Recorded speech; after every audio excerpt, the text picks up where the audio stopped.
Mobile में आए और मेरे को डाल के ये अपने हेडक्वार्टर ले गए सीटीडी के। ग्लोरी 580 प्रो थी जो मैंने कुछ ही टाइम मतलब अभी थोड़ा टाइम ही हुआ था लेके। हर कोई रोज रोज तो ये चीज़ें नहीं बना सकता सर। कम से कम 70-80 लाख रुपए के करीब इन लोगों ने मेरे से चीज़ें ले ली है, जिसमें मेरा एक लैपटॉप भी लिया, मेरी एक घड़ी भी ली जो मेरी अम्मी जर्मनी से लेके आई थी।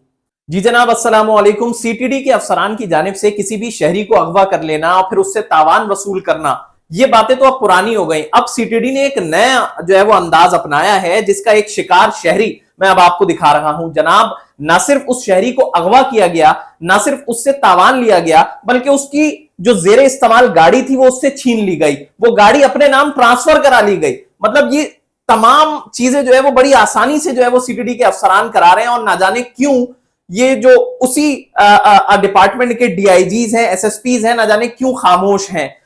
इसी शहरी की जानिब से जो है वो कंप्लेन भी दायर की गई है, लेकिन उस कंप्लेन पे कुछ हुआ नहीं है। हम ये चाहते हैं कि कम से कम एक्शन लिया जाए। वो शहरी मोविन इस वक्त हमारे साथ मौजूद है। भाई, क्या हुआ है आपके साथ मोविन, जरा बताइएगा हमें।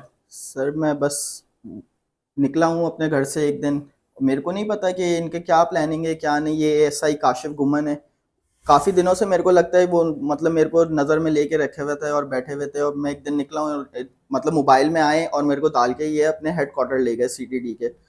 उधर आंखों पे तो पट्टी थी, जब खुली तो ये सामने बैठे। पहले इन लोगों ने 2-3 मतलब चमाट टमाट मारे, बदतमीजी की। उसके बाद कह रहे हैं पैसे दो ये वो। मैंने इनसे पूछने की भी कोशिश करी, अगर मैंने कोई काम किया गलत तो आप मुझे बताएं ये वो। सुबह तक इनने मेरे को बिठा के रखा। जब एंड में मेरे पास कोई ऑप्शन नहीं बचा तो मैंने इनको 8.5 लाख रुपए ट्रांसफर किए और ढाई मतलब 10 लाख इन लोगों ने मेरे से मांगे। तो 2.5 लाख मैंने अपने दोस्त से मंगवाए, उसने भी 2.5 लाख रुपए ला के दिए जो मैंने इनको दिए। तो इन लोगों ने मेरी जान छोड़ी।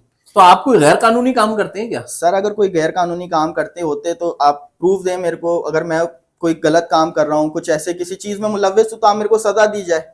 अगर कोई ऐसी बात है तो मैं सज़ा फेस करने के लिए बिल्कुल तैयार हूँ सर। अगर कोई मेरे में कोई गलती है या कोई ऐप है तो आप बिल्कुल दिखाएं, सामने लेके आए अच्छा, उस फिर चीज़ ये को। हो गया 10 लाख रुपए इन्होंने आपसे ले लिए, फिर आगे क्या किया दोबारा? उसके बाद मतलब इनके लिए इजी टारगेट बन गया। इनको पता चल गया कि 10 लाख रुपए तो पहली दफा में दे दिए। ये फिर आए इन लोगों ने 3-4 महीने बाद, फिर इन लोगों ने मेरे को उठाया। फिर 3 लाख रुपए कैश की सूरत में इन लोगों ने मेरे से लिए। अब यही है सर। फिर अभी इसको पता नहीं क्या हुआ, अचानक से एक दिन आए, जबरदस्ती मेरे से मेरी गाड़ी की चाबी ले गए और बोल रहे आ रहा हूँ, बस 1 घंटे में आ रहा हूँ, 1 घंटे में आ रहा हूँ करके। ये अभी तक मतलब आज से ये 2 महीने हो गए, इस गाड़ी का कोई पता ही नहीं है। तो गाड़ी इन्होंने अब अपने नाम ट्रांसफर भी करा ली है? बिल्कुल सर। ये क्योंकि इनके जो नुमान कज़न है वो जो टीपू सुल्तान थाने में होते हैं, वो एजेंट एज एजेंट थे, जिनको मैंने कमीशन भी दिया गाड़ी खरीदने का और सब चीज़ें दी। उनका बाकायदा मेरे पास रिकॉर्ड है।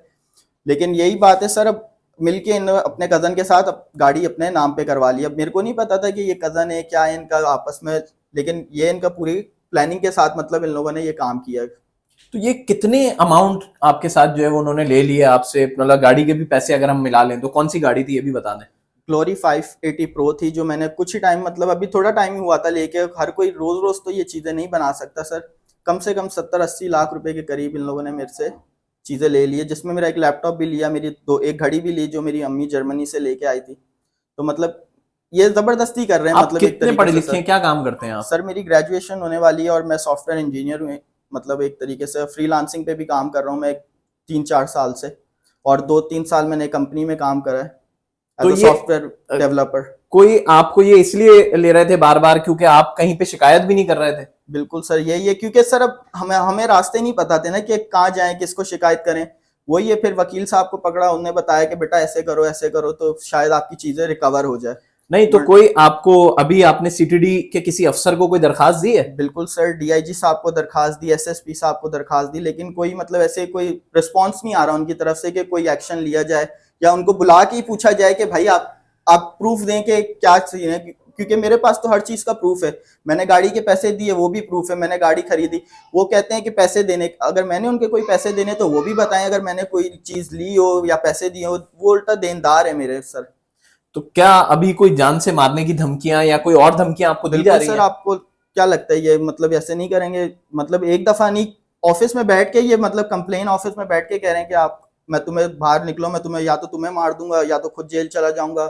तो मतलब सर वही ये खुली धमकियां दे रहे हैं कि मतलब मैं मार दूंगा तुम्हें। अब आप बताएं, मैं अकेला बंदा हूं मैं अपने फैमिली का, तो क्या होगा सर आगे?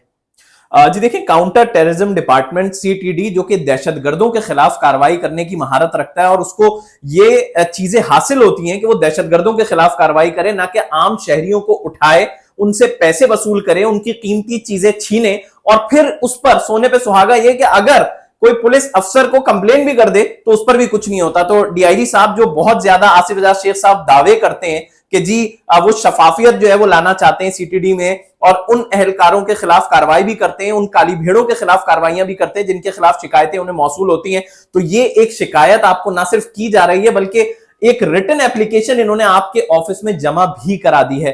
तो अब कम से कम इस पे एक्शन होना चाहिए और इनकी चीजें इन्हें वापस मिलनी चाहिए। अल्लाह हाफिज।